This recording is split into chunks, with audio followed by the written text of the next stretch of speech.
Breaking news చూస్తున్నారు. పల్నాడు జిల్లాలో high tension వాతావరణం నెలకొంది. మాచర్ల గురజాల నియోజకవర్గాల్లో 144 సెక్షన్ అమలు చేశారంటే అర్థం చేసుకోవచ్చు అక్కడ ఎటువంటి పరిస్థితి ఉందనేది. మాచర్ల కోర్టులో లొంగిపోనున్నారు పిన్నెల్లి రామకృష్ణారెడ్డి సోదరులు. జంట మరణాల కేసులో నిందితులుగా ఉన్నారు పిన్నెల్లి సోదరులు. పిన్నెల్లి బ్రదర్స్ లొంగుబాటు నేపథ్యంలో హై అలర్ట్ ప్రకటించారు అక్కడ పోలీసులు. ఇలాంటి ర్యాలీలకు అనుమతి లేదంటున్నారు పల్నాడు జిల్లా ఎస్పీ. ఇక మాజీ మంత్రి విడుదల రజని హౌస్ అరెస్ట్ అయ్యారు. సో అక్కడ ప్రస్తుతం ఉద్రిక్త వాతావరణం నెలకొంది. ఒకసారి విజువల్స్ మీరు చూస్తున్నారు. ప్రస్తుతం ఇటు మాచర్ల గురజాల నియోజకవర్గాలు ఎటువంటి పరిస్థితి ఉందో మీరు చూడొచ్చు. మాచర్ల కోర్టులో లొంగిపోబోతున్నారు పిన్నెల్లి సోదరుడు. ఈ క్రమంలో ఎక్కడికక్కడ బ్యారికేడింగ్ ఏర్పాటు చేశారు. పోలీసు పహరాను పెంచారు. పెద్ద సంఖ్యలో పోలీసులు అక్కడికి చేరుకున్నారు.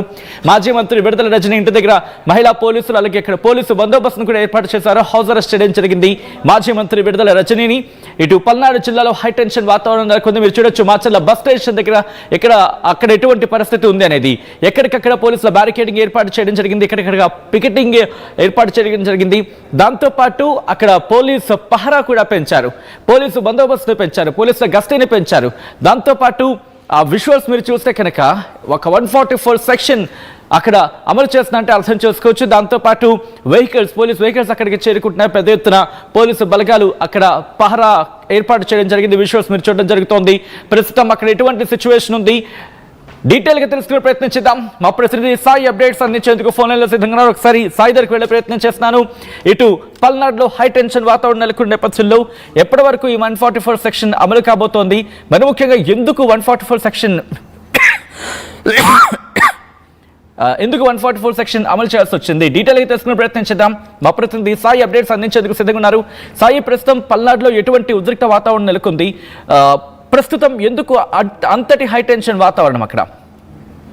సచిన్, ఈరోజు జగిశెట్టి సోదరులకు సంబంధించినటువంటి కేసులలో సుప్రీంకోర్టు ఇచ్చినటువంటి ఆదేశాల అనుగుణంగా పిన్నెల్లి సోదరులు ఇద్దరు కూడా మాచర్ల కోర్టులో ఈరోజు లొంగిపోనున్నారు. ఈ కేసుకు సంబంధించి క్రైమ్ నెంబర్ 40/25 కేసులో వీళ్ళిద్దరు కూడా ముద్దాయిలుగా ఉన్నటువంటి పరిస్థితి ఉంది. ఈ నేపథ్యంలో పిన్నెల్లి రామకృష్ణారెడ్డి అదేవిధంగా వెంకటరామిరెడ్డిపై అక్రమంగా కేసు పెట్టారంటూ కూడా పల్నాడు జిల్లా వైసీపీకి సంబంధించినటువంటి నేతలందరూ కూడా ఈరోజు ఆందోళనకు సిద్ధమవుతున్నటువంటి పరిస్థితి ఉంది. ఈరోజు మాచర్లలో పిన్నెల్లి సోదరులు లొంగిపోయేటటువంటి సమయంలో అక్కడికి వచ్చి ఆందోళన చేపట్టాలనే విధంగా నిర్ణయం తీసుకొని వివిధ ప్రాంతాల నుంచి కూడా నేతలంతా కూడా పల్నాడు జిల్లా వెళ్లాలనే విధంగా నిన్న నిర్ణయం తీసుకున్నారు. దాంతో ఈరోజు ఇటు చిలకలూరుపేట కానీ అదేవిధంగా నరసరాపేట కానీ దాచేపల్లి కానీ విడుదల రజని గోపిరెడ్డి శ్రీనివాస్ రెడ్డి అదేవిధంగా మహేష్ రెడ్డి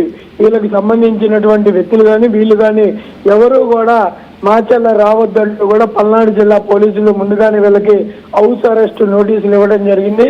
ప్రస్తుతం మాచర్లలో సెక్షన్ 40 పోలీస్ యాక్ట్ అదేవిధంగా గుంటూరు గురజాల సబ్ డివిజన్ లో కూడా సెక్షన్ 30 ప్రకారం కేసు సెక్షన్ల ప్రకారం 144 సెక్షన్ ని కూడా అమలు చేస్తున్నట్టు కూడా పోలీసులు చెప్తున్నారు. కంపల్సరిగా ఈ నేపథ్యంలో ఎవరు కూడా పల్నాడు జిల్లా నుంచి వివిధ ప్రాంతాలకు వెళ్ళటం కానీ ర్యాలీలు నిర్వహించడం కానీ పెద్ద ఎత్తున గుమిగొట్టడం కానీ చేయొద్దంటూ కూడా పోలీసులు అయితే క్లియర్ గా చెప్తున్నటువంటి పరిస్థితి ఉంది.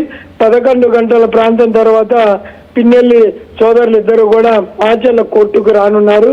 కోర్టు ఆదేశాల అనుగుణంగా వాళ్ళని రిమాండ్ చేసేటటువంటి అవకాశాలు కూడా స్పష్టంగా కనిపిస్తున్నాయి. సచిన్, రైట్, అంటే ఇటు పిన్నెల్లి సోదరులకి మద్దతుగా ఎవరైనా ర్యాలీలు తీయబోతున్నారా, లేకపోతే ర్యాలీగా వెళ్ళే అవకాశం ఉందా, ఎటువంటి ఇష్యూస్ అక్కడ ట్రిగర్ అవ్వడం జరుగుతోంది, పోలీసులు ఏమంటారు? యాక్చువల్గా పోలీసులు అయితే క్లియర్ గా చెప్తున్నారు 144 సెక్షన్ అమలు చేస్తున్నాము, ఎక్కడా కూడా ఆందోళన జరగడం కానీ నలుగురికి మించి కానీ మాచర్ల ప్రాంతానికి వస్తే కంపల్సరీగా వారిపైన కఠినంగా చర్యలు తీసుకుంటున్నాం అంటున్నారు. దాంతోపాటు పోలీస్ యాక్ట్ 30 కూడా గురజాల డివిజన్ పరిధిలో అంటే డిఎస్పీ పరిధిలో ఉంది కాబట్టి గురజాల నియోజకవర్గంతో పాటు మాచర్ల ఈ ప్రాంతాలకి గుంపుగా రావడం కానీ లేకపోతే ర్యాలీగా రావడం కానీ లేకపోతే హైవే మీద బైక్ ర్యాలీలు నిర్వహించడం కానీ ఇవన్నీ కూడా నిషిద్ధంగా కూడా పల్నాడు జిల్లా ఎస్పీ కృష్ణారావు అయితే క్లియర్ గా చెప్తున్నటువంటి పరిస్థితి ఉంది. అయితే వైసీపీకి సంబంధించినటువంటి నేతలు మాత్రం ఈ అరెస్ట్ అనేది ఈ కేసులు అనేవి పొలిటికల్ గా పెట్టిన కేసులే తప్ప ఇక్కడ ఎవరు కూడా వాళ్ళు ఇన్వాల్వ్ అయినటువంటి పరిస్థితి లేదు కాబట్టి కంపల్సరీగా ఈ అరెస్ట్ కి నిరసన తెలుపుతా ఉంటున్నారు. ఎవరిని కూడా బయటికి రానివనే విధంగా పోలీసులు చెప్తున్నారు. మరి బలవంతంగా నేతలు ఏమన్నా పల్నాడు జిల్లా మిగిలినటువంటి ప్రాంతాల నుంచి మాచర్లకు వచ్చేటటువంటి పరిస్థితి ఉంటుందా లేదో చూడాలి. కానీ పోలీసులు అంటే ఎన్ని గంటలకు వీళ్ళు లొంగిపోబోతున్నారు పిన్నెల్లి సోదరుడు సాయి? పిన్నెల్లి బ్రదర్స్ ఇద్దరు కూడా 11 గంటలకి మాచర్ల కోర్టుకు వస్తామనే విధంగా కూడా పోలీసులకు సమాచారం ఇచ్చినట్టు తెలుస్తుంది. 11 గంటల ప్రాంతానికి వాళ్ళు వచ్చిన తర్వాత మొదటగా కేసుకు సంబంధించి వారి పైన ఎలాంటి సెక్షన్లు పెట్టడం జరిగింది అనేది పోలీసులు వాళ్ళకి వివరిస్తారు. ఆ తర్వాత కోర్టులో ఇరు వర్గాల వాదనలు కూడా జరిగేటటువంటి అవకాశాలు ఉంటాయి. కోర్టు కూడా ఎలాంటి తీర్పు ఇస్తుంది, ఒకవేళ రిమాండ్ చేసేటటువంటి అవకాశాలు ఉంటాయా, లేకపోతే వారికి సంబంధించి ఉన్న ముందస్తు బెయిల్ కూడా గతంలో పొందినటువంటి నేపథ్యంలో దానికి సంబంధించినటువంటి అంశాలను ఏమన్నా పరిశీలించే అవకాశాలు ఉంటాయా, ఎలాంటి పరిస్థితి ఉంటుంది. సుప్రీంకోర్టు అయితే ఇప్పటికే క్లియర్ గా గైడ్ లైన్స్ ఇవ్వడం జరిగింది. ఈ కేసులో కోర్టులో పోలీసుల ముందు లొంగిపోవాలని చెప్పినటువంటి నేపథ్యంలో కంపల్సరీగా రిమాండ్ చేసే పరిస్థితులు అయితే కనిపిస్తున్నాయి. Right Sai, thanks for the update. మొత్తం అయితే మాత్రం పల్నాడు జిల్లాలో హైటెన్షన్ వాతావరణం నెలకొంది. మాచర్ల గురజాల నియోజకవర్గాల్లో 144 సెక్షన్ అమల్లో ఉంది. మాచర్ల కోర్టులో లొంగిపో